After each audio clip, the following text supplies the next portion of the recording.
Got my bass. I've got my push 2. It's in standalone mode, so my computer is not involved in anything other than recording my video. So I've got one track enabled, and as you can see, there is level coming through. And what I'd like to do is add an effect, particularly something called a tuner. So let me find that. I'm going to add that to my tracks. So I'm going to look in devices, and collections is where I want to go because I've already designated that in my first favorites I find a tuner right away, and there it is. So I'm going to tune my bass.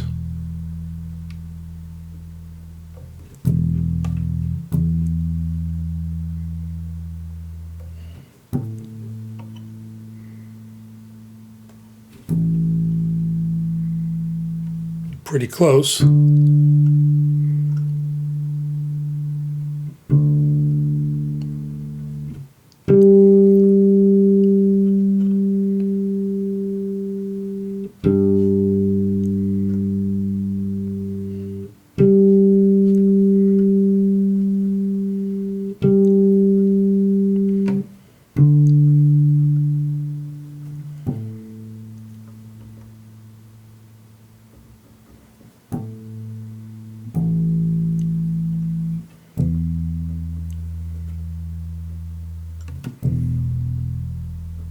Close enough for jazz. So the next thing to do is to add another device, and in my collections I have it right there as well, and it is an amp, and I'm just going to use the bass roundup preset and hopefully be able to listen to the changes there. Not so much. What happens if I apply some more gain there? Okay, now I can hear it better. All right, so then that's good enough for now. I'm going to leave that just the way it is, and I'm going to move on to adding yet another device. This time I am going to add a cabinet to go with that amp, and going to mess with the different ones.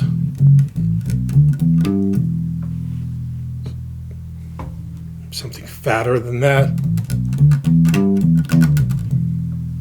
Nope. There you go. But maybe that's a little too fat. So let's try the next one.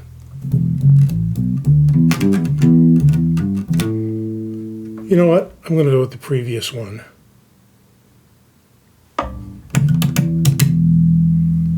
What happens if I change the microphone? Dynamic.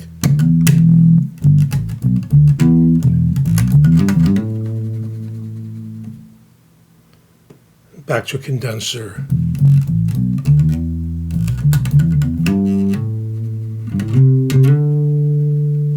All right, we're going to keep that the way it is. It's fine. Really can't tell the difference until it's recorded for me anyways. So I'm going to exit out of that mode and just have a look at our level. So we can actually change the input or the output for this track if I simply go to the settings button here and go to the audio tab, and this is where you're going to find the inputs that are available for the Ableton standalone mode. We've got 2 inputs, and because we don't have anything else connected to the external ADATs or anything. So that's fine for me, and I am going to go back to having a look at the levels from the mixer, and if everything works fine, then we're ready to start a session. And how do we start a song in Ableton standalone? Well, that depends on the project that you're working on and what your choice is going to be. For me tonight, I'm just playing the bass, and I'm just going to play along with the metronome, just classic. I have a little idea of what I want to do, and it's a bass line that goes something like this.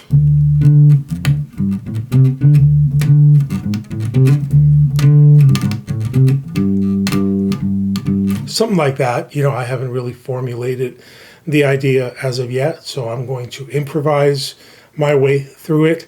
And so the first thing I need to do is turn on the metronome.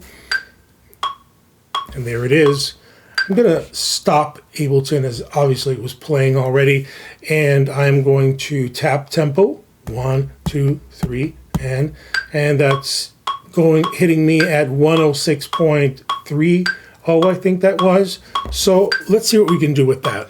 Let's once again stop Ableton, and we're going to create our first clip.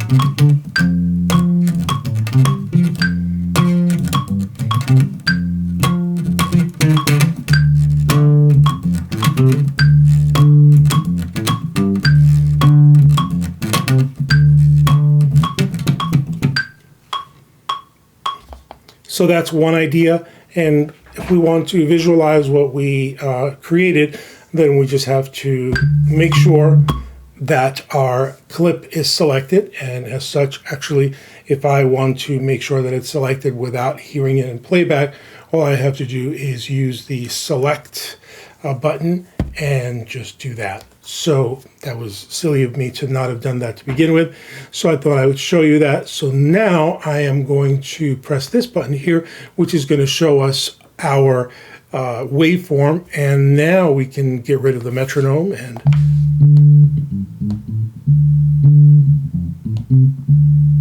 see, at this point, it's easier for me to edit the sound. So I'm going to go into this mode here and have a look at the different cabinet types.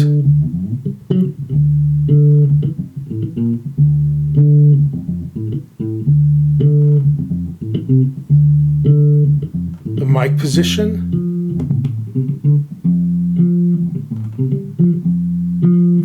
That to me gives me more of a retro flavor, which is kind of what I'm going with this. Now you may have noticed that there are notes that are not really in the scale, and you know, I just was messing around.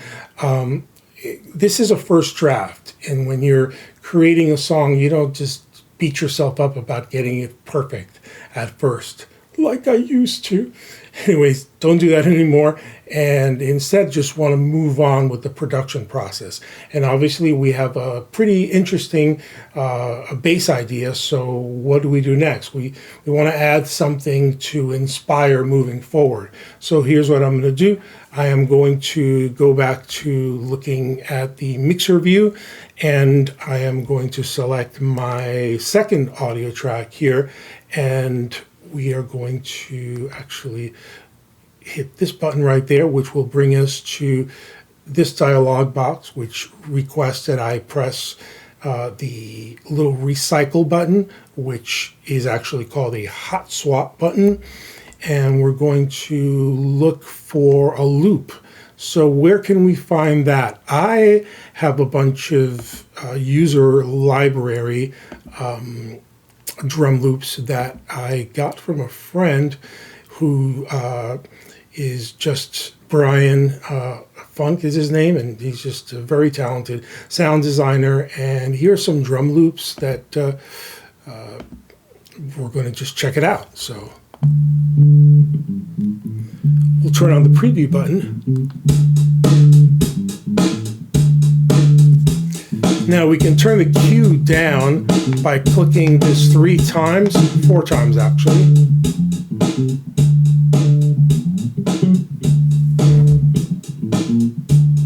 So now we can go through the loops.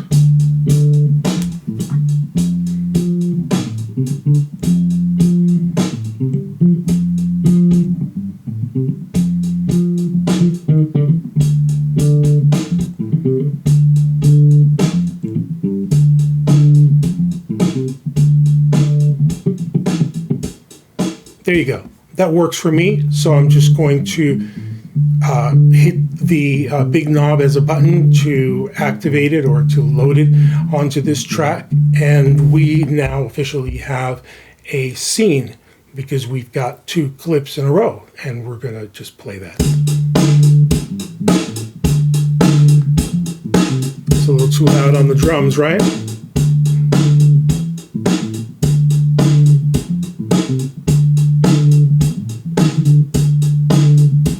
So let's go to our bass, and the first thing I'm going to do is hit the shift button and this one here, and we can change the color if we would like and all this kind of stuff. But all I want to do is rename this track, so I'm just going to click on the rename, and we're going to delete the default name, and we're going to call this one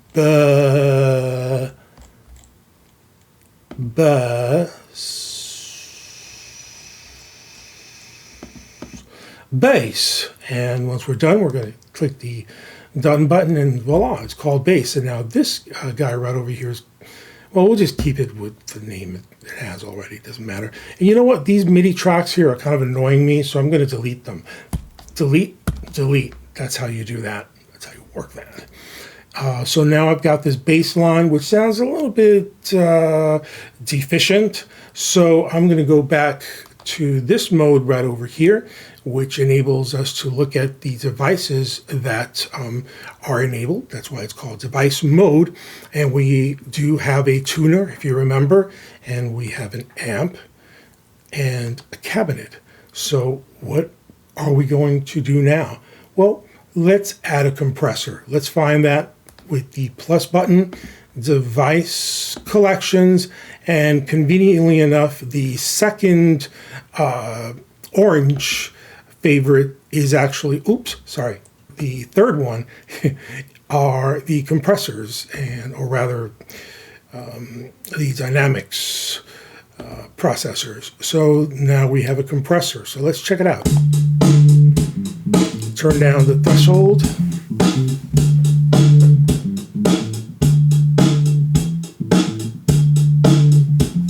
Turn its knee from RMS to peak.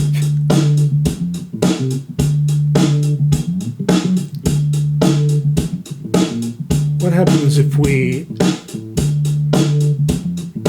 change the ratio? See if it becomes completely flat. If we turn it, the threshold, we can see that it's not really affecting things how we want it to. So we're going to turn the ratio to something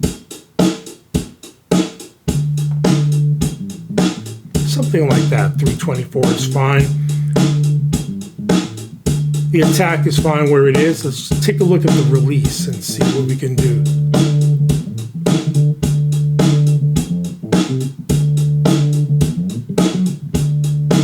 Very interesting. It's creating a little distortion, a little saturation, which is cool. Change the dry wet. Cool, that sounds interesting to me. So now what I'd like to do is actually get us another compressor, and I'm going to explain in a second.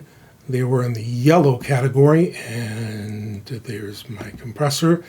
So I'm going to take this compressor and I'm going to select it, and it's going to ask me to choose the position of the compressor, which is a great feature which allows me to take this knob right here and place it before the first amp. And the reason I'm doing that is because I am going to use this compressor to do a little side chaining. So I'm going to click that compressor button, which brings us inside the compressor. And we're going to take the side chain, turn it on, and choose its input. And we're going to get it from 2100 closed, I guess is the name.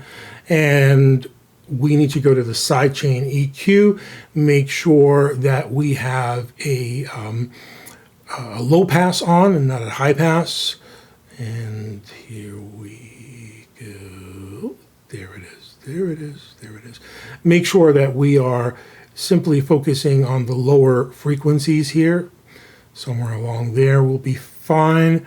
And because I want that kick, and because it's a loop and it's all, it's one, at the moment I have not separated the drum sounds, then we just need to do it like that right now because we're working with loops. Just trust me on that. So let's check out what happens. Let's go to the main window on that, turn down the threshold.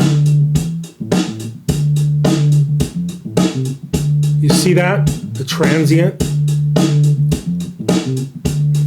And that effectively is making my bass playing just a little bit tighter. It's making me a better bass player. Thank you. So now that we've got this little groove going on here, we're going to go to where we can see things and play again.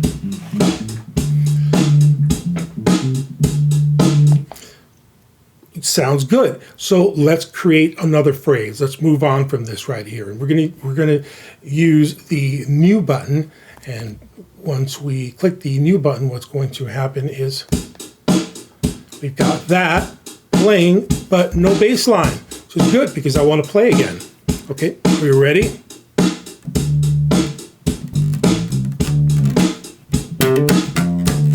Okay, something like that. Sorry, I was just practicing. 2, 3, and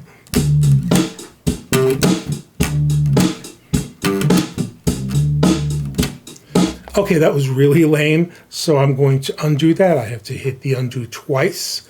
1, 2, 3, and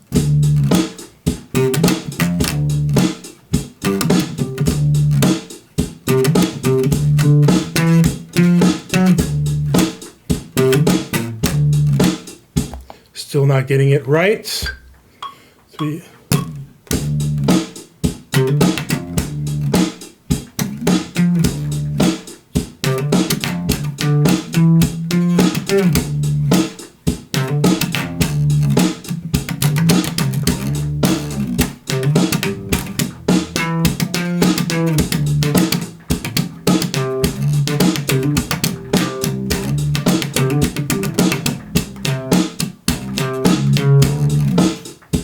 Better, interesting, anyways. Let's hear that.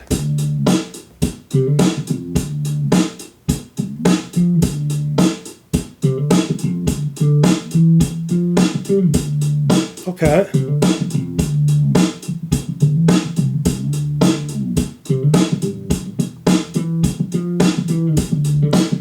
Not perfect, but again, we're moving the production process forward, and that's the idea. So we have a few different parts.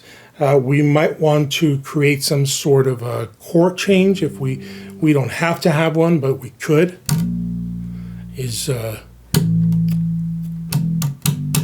The song is in D, so we can use our A sharp and to A to create some sort of a tension. And yeah, let's do that by using the new button once again. And here we go. 1, 2, 3.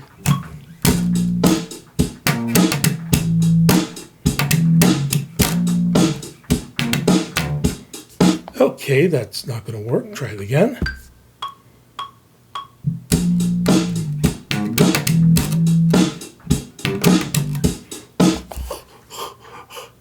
Oh, wake me up before you go. Okay, here we go. 2, 3, and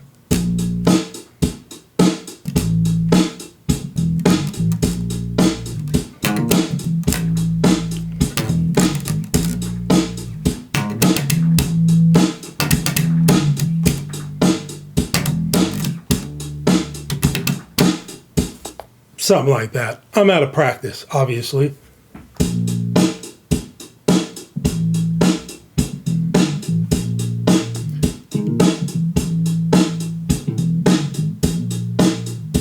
All right, so it's time to select the section of the bass part that we're going to use. We're going to say goodbye to our bass. Thank you very much for your service. And we are going to use our magic buttons to change the loop length. We're going to half that somewhere around there. Let's check it out.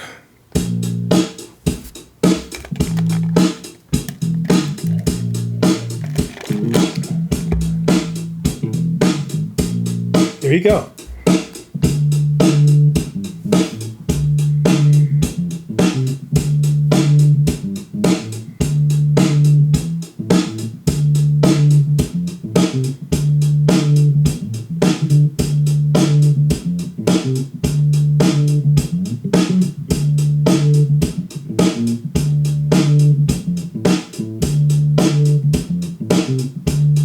Very long.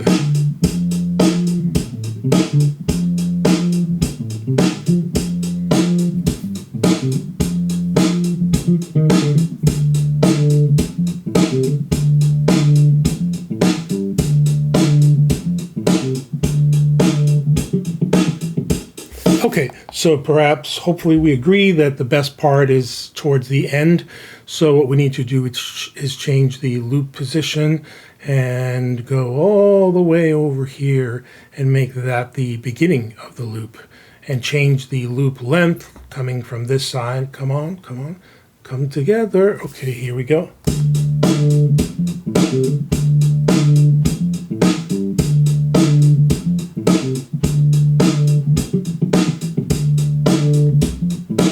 And because we have a chord change that happened before that, I am going to use the duplicate here, and I'm going to hit this first scene, and it's going to create a copy. So we now have this. And the next one should play exactly the same thing, which is exactly what we expect to happen, but what we need to do is actually change the loop position.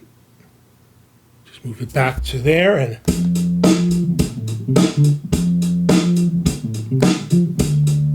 then we have that chord change.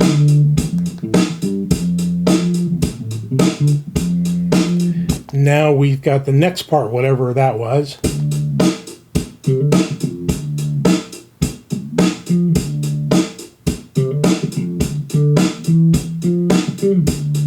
Huh.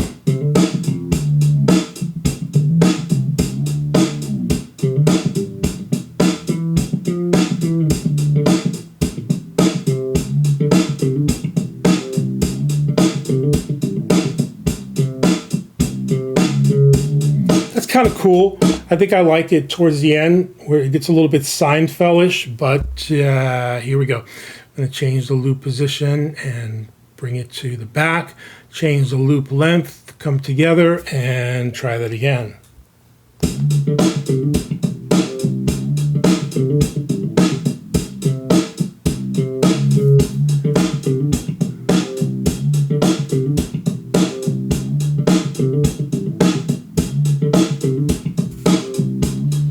Okay, we'll keep it at that for now. That sounds like a break to me. So what I'm going to do is I'm going to what am I going to do? I need to. This is where it gets tricky. I know what I'm going to do. I'm going to take this next one here, and I'm going to duplicate that. So now it's down here, and then take this one and duplicate it. It really gets tricky, so bear with me. And our break is now here, I think. Nope, that's...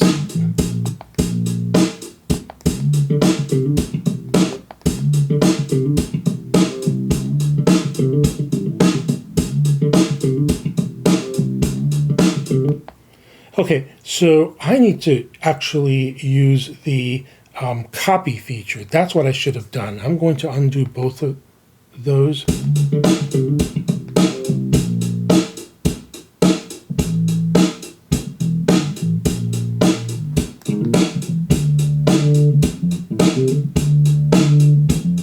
I might be changing my mind.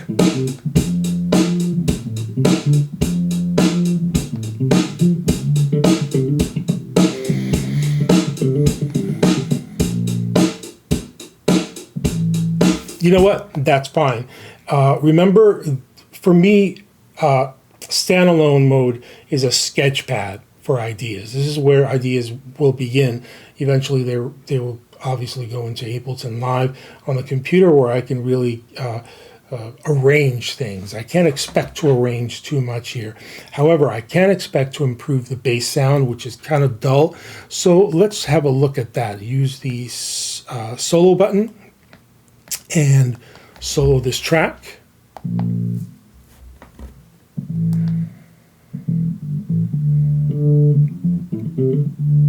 Let's look at the devices that we are using here, and we have a tuner, which we don't really need at this point. Well, we could play some more.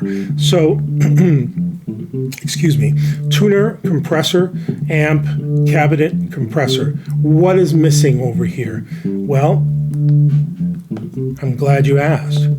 Collections, second category is EQ. That's what we need, a little bit of EQ. So we're going to use EQ 8, and we have which band selected? We need a higher band, and somewhere around 5 is good. So now I would like to raise the resonance before I do anything, and now I'm going to raise the gain on that. Oh wait, gotta turn it on first. So now we have to shop for a frequency.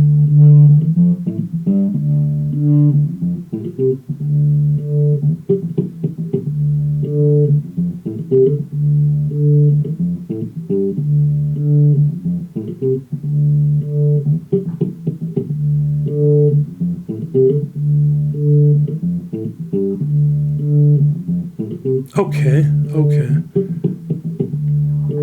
All right, we'll work with that, just listening a little bit. Let's go to band 6, turn that one on, and find the frequency for that one.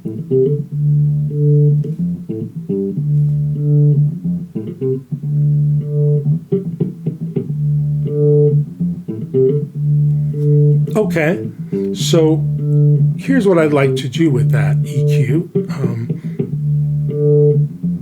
Actually, it's just fine. You know what? What I did was I had the compressor selected, so the next device when I added another device, it went directly afterwards, which is exactly where I wanted this EQ. So that's a good thing. We can leave it at that. We can actually experiment with placing the EQ in between the amp and the cabinet. That might be interesting. So let's do that by using the select. And we're going to choose the position. We're going to place it in between the amp and the cabinet.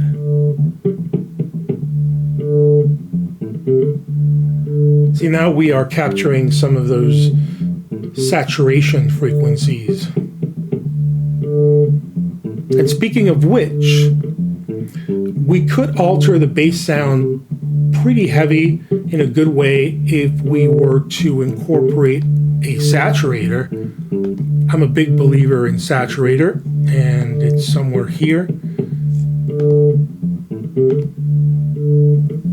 The first thing to do with the saturator is to change the curve. So let's do that. You hear that?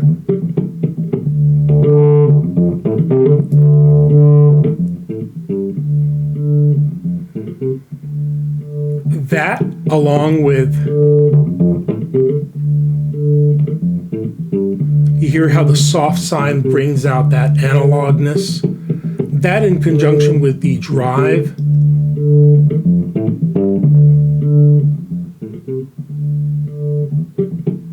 Sometimes you don't need to mess with it too much. Maybe the bass.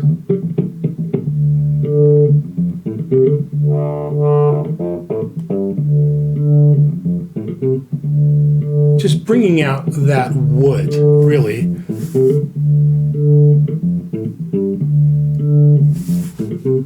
Let's take away some of that with the dry and wet.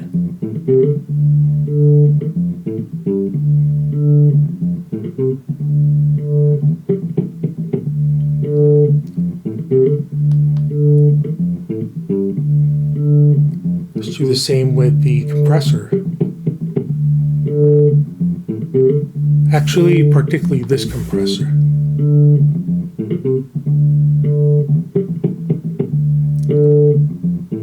Change that to peak, actually. That's even tighter, right?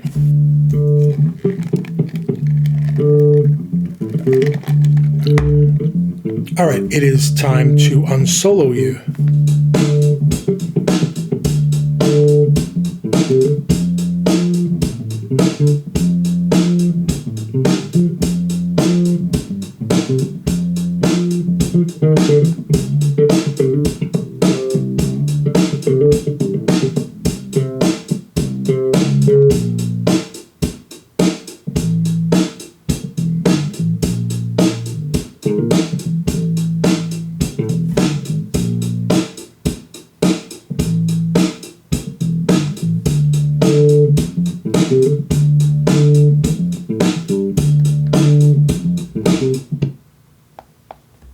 So that's it.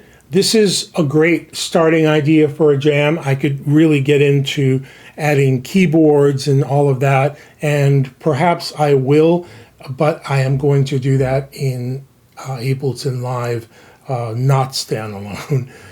Why? It just gives me more flexibility, and also it's just faster to work with. I can also work with VST plugins, which are a part of my workflow.